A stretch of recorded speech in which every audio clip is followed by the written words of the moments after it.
मेरे अजीजों, जादू और जिन्नात हक हैं, लेकिन इनसे कहीं ज्यादा ताकतवर हमारा अल्लाह है।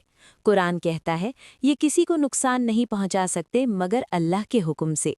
आज जरा सा मसला आते ही लोग जादू, जिन्नात और जाली आमिलों की तरफ भागते हैं, हालांकि असल इलाज कुरान में है। नबी सल्लल्लाहु अलैहि वसल्लम ने फरमाया, जिस घर में सूरत अल बकरा पढ़ी जाए वहां से शैतान भाग जाता है। याद रखें, ये 4 चीज़ें मजबूत पकड़ लें तो कोई नुकसान नहीं पहुंचा सकता। सूरतुल फातिहा, आयतुल कुर्सी, 3 कुल और सूरतुल बकरा।